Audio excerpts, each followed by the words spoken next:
Did you watch last week's parsha clip? It's not necessary to have done so to understand this week's one, but if you didn't and you want to see it or any of the other beautiful parsha clips that we've been producing, Baruch Hashem, you can always check them out on our YouTube channel, Kal Hasidim Amsterdam. Last week we spoke about people's difficulty in accepting criticism, and I want to develop the idea a bit further and talk about our tendency towards bias. Now put your Sherlock Holmes thinking cap on and picture the following scene, because we're going to do some detective work. It's Shabbos afternoon and you walk into a room where you see two people sitting down at a table playing chess together. A third person is standing by the bookshelves at the side and he's flicking through books trying to see something. The question that you have to answer is, what's the fellow looking for? Picture the second scene. In this scene, it's almost identical.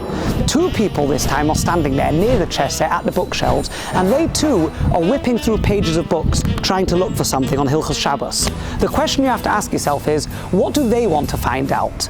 It's highly likely that in both cases, the people looking through the books are looking to see if it's permitted to play chess on Shabbos. But the scenes are very different. In the first scene, the two people are already playing chess, so why is the third guy bothering to look through the books? Presumably the third guy comes along and says, it's not permitted to play chess on Shabbos. He's challenged by his friends who say, yes it is. So what he does is he goes to the bookshelf, takes out the books and whips through the pages to see where it says that it's forbidden to play chess on Shabbos. And what will happen if he finds out that it is permitted to play chess on Shabbos? He probably will open another book from the shelf and see if there's a different opinion that's more stringent, so he can turn to his friends and say, hey, you're not allowed to do what you're doing.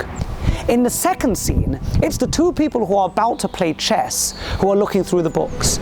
It's highly likely that they want to find out that it is permitted to play chess. And what happens if they read in one of the books that it's not permitted to play chess? They're likely to open another book to see if there's a different opinion that's lenient that will allow them to play chess. This tendency towards trying to find an answer or an outcome that suits our own interests is called confirmation bias. The question is though, what's that got to do with this week's parsha? Listen to this. Korach comes along and challenges Moshe Rabbeinu's leadership. On what basis does he challenge Moshe's leadership? Rashi says that he was jealous of many of his family members who'd been given senior positions in leading the Jewish people, and he too wanted to have a senior position. He wanted to be the prince. So Korach came along and challenged Moshe. But if you look closely at what he actually said to Moshe, he didn't say, I want to be a prince. He said, Moshe, madua tisnasu al kal Hashem? Why do you elevate yourself up over the Jewish people? We're all kadoshim, we're all holy, we don't need a leader, we can govern ourselves. The answer is that Chazal had a brilliant understanding into human nature. Korach turned around and said no one should be the leader, but that's ridiculous because you need to have a leader.